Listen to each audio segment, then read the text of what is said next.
But this, of course, is the story that has me fired up tonight. President Obama has laid out the framework for a compromise to extend all the Bush tax cuts for the next 2 years in exchange, big deal here, for a 13-month extension of unemployment benefits. Where's the deal? Liberals are furious, and they should be, including me. Look, this one is going to, there's one senator out there that is threatening to filibuster this whole thing. I hope he does. And the president said that he had to make this deal to stop the collateral damage. I know there's some people in my own party and in the other party who would rather prolong this battle, even if we can't reach a compromise. But I'm not willing to let working families across this country become collateral damage for political warfare here in Washington. And I'm not willing to let our economy slip backwards, just as we're pulling ourselves out of this devastating recession. The president went on to say that he preferred compromise to another long political fight. So sympathetic as I am to those who prefer a fight over compromise, as much as the political wisdom may dictate fighting over solving problems, it would be the wrong thing to do. The American people didn't send us here to wage symbolic battles or win symbolic victories. They would much rather have the comfort of knowing that when they open their first paycheck on January of 2011, it won't be smaller than it was before, all because Washington decided they preferred to have a fight and failed to act. And President Obama truly believes this compromise was the right thing to do.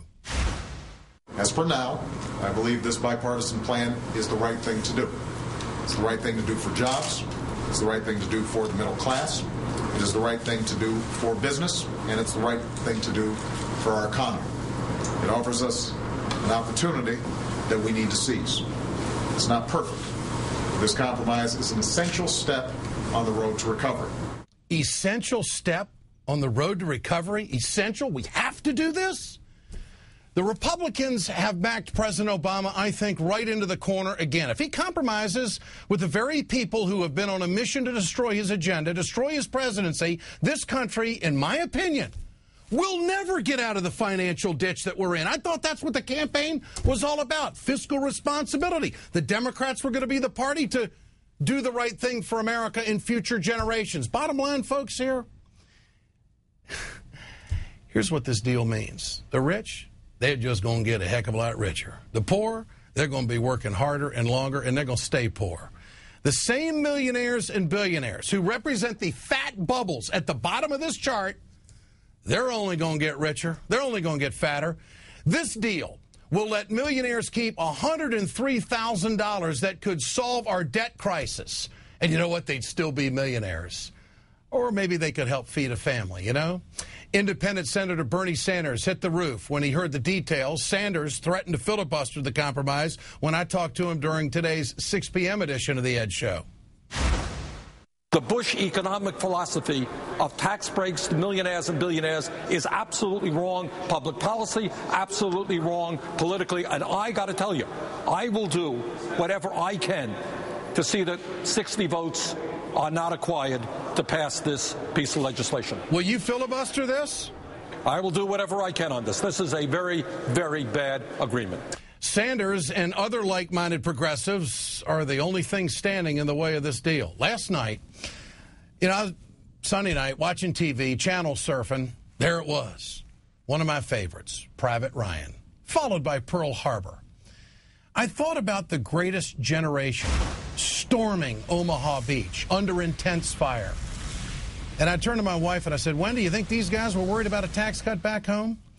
Then in Pearl Harbor, FDR describing the attack on Pearl Harbor and told the country, we've got to go to war. Was the Congress back then thinking about tax cuts for the rich? Or were they thinking about saving the country and winning the war? I mean, for the last 10 years, the Republicans have been telling us, we're at war. In fact, that was one of Bush's lines. We're in a state of war here. We're in war. It's all about war. We got to take it serious. Well, here we are in a financial crisis, and it just makes me wonder, watching those two films that added a lot to America's culture, have we lost the sense of sacrifice in this country? Can we not serve it up? You don't have to hit the beach at Omaha. You weren't around during Pearl Harbor. A lot of us weren't. But there it is, documented, what that generation went through. And back then, we were threatened. You know what? We're threatened right now with a financial crisis. Wasn't it Mr. Bernanke on 60 Minutes last night that was saying something about, gosh, we were so close to a world financial collapse and they just had to do something about it? Okay, so the American taxpayers fork it out.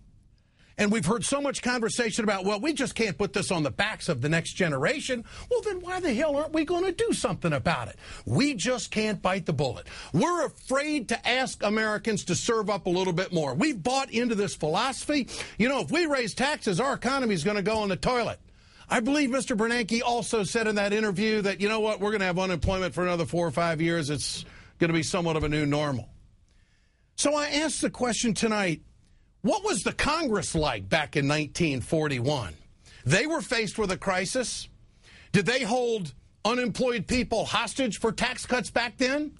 Or did they show real patriotism? And I don't think our lawmakers are acting as true patriots by caving into the right wing, saying that we have got to have tax cuts for the top 2%, or we just can't survive as a country. Do you feel good about depending on the Chinese to financially survive as a nation? I don't. Tax me more. Let's show some guts the way they did when they hit Omaha Beach. Let's show some guts when that Congress did the right thing. They were worried about freedom back then. Aren't we concerned about financial freedom right now? Or are we a generation that is so selfish we just can't suck it up? We can't do it. We can't. We love the money too much. Now, members in the modern right-wing Congress, you know, they're willing to just lay down everything to protect millionaires and billionaires. But they're kind of a new kind of an American, I guess. And they'll just kick the Americans who are vulnerable right in the teeth. Republicans love to claim, well, this is just the wrong time to let the tax cuts expire. We're not raising taxes on anybody in the middle of a recession. And Republicans and I don't want tax increases on anybody. It's bad anytime, especially if you're in the middle of a recession. So let me be clear. Raising taxes on families and small businesses during a recession is a recipe for disaster for both our economy and for our deficit. Period. End of story. We have a bipartisan majority in support of the position that says we ought not be raising taxes on anybody, especially in a recession.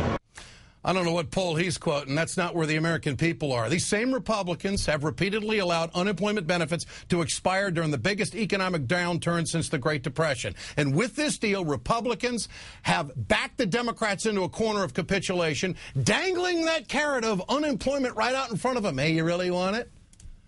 The president took it hook, line, and sinker. Unfortunately, he didn't stand and fight.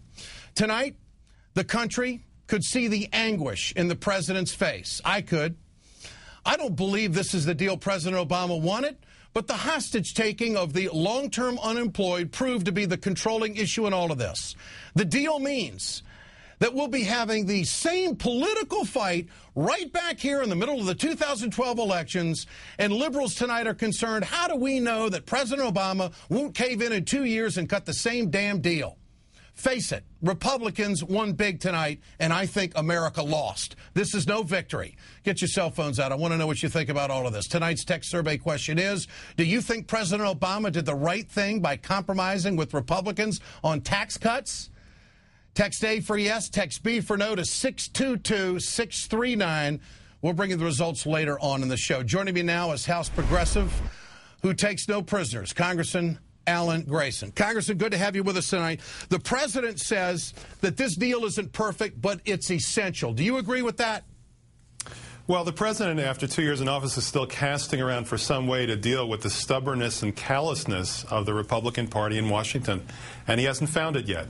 It is interesting that after 2 years, they finally came to the table on something. This is literally the first time in 2 years that I can remember the Republican Party saying, if you agree to this, we will agree to that.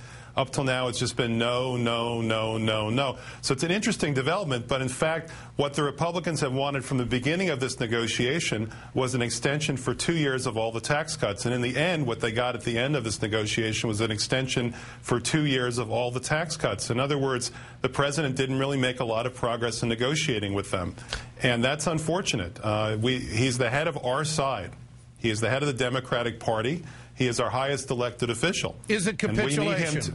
Is it capitulation in your opinion? I look at it a little differently. What has happened is they played a game of chicken with him. He was driving right at them. They were driving right at him. And in the end, he was the one who turned the wheel. Was this un-American, in your opinion, to hold the unemployed in this country hostage in these negotiations?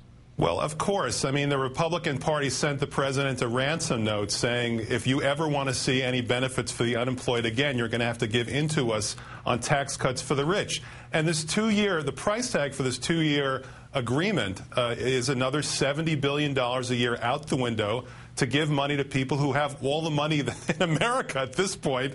I mean, the top 1% of America, the top 1% has over half of the wealth of this country at this point, and they're going to have much more. The rich are getting richer, the poor are getting poorer.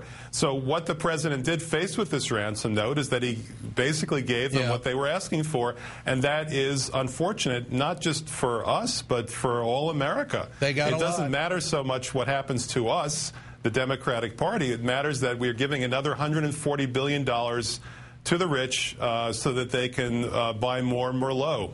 Congressman, good to have you with us tonight. You're spot on. You have been all along. I appreciate you being with us tonight. Thanks so much. One more thing, Ed. Yep. One more thing. I have to say this. The Republicans have become unbelievably callous. The fact that they were willing to see millions of Americans live in their cars when they stop receiving the unemployment benefits points out again and again that they're the mean party. They're just the mean party. That's the thing that gets me. The president today is saying, well, this is going to hurt 2 million more people. There's 4.5 million people out there already, 99ers. There's nothing on the table for them. Congressman, we got to go. You're a true fighter, and I appreciate your time tonight. Adam Green, we go to him next, the co-chair of the Progressive Change Campaign Committee. Adam, your analysis, what's the future? Ed, tonight across the nation, there was a very regretful but collective sigh of how dare he, as the president spoke. There's nothing wrong with a reasonable compromise if you've truly tried your best. But millions of people trusted this man when he said that he would fight for his core campaign promise to end the mortgaging of our nation's future by giving tax cuts to the rich. He says he was not willing to let the economy slip backwards. That's not good enough? Well, again, he didn't even try. So, in his statement tonight, he actually said that progressives, those who are asking him to fight, are asking him to play games with people's lives. Those are harsh words. Has he said anything as remotely harsh as that toward Republicans in the last month since the election? I haven't heard a thing. Has he gone to Maine? Has he gone to Massachusetts, 2 states that he won by huge double digits, to rally the Republican senators who represent those states to support the ending of tax cuts for the rich? He didn't even try. All right. So the capitulation, in your opinion, and this is going to be politically hurtful, I think, for a long time. It's not just capitulation. It's asking his base to compromise when he wasn't willing to fight. And it's a tragic day for those of us who trusted him to fight. Adam Green, good to have you with us tonight. Thanks so much.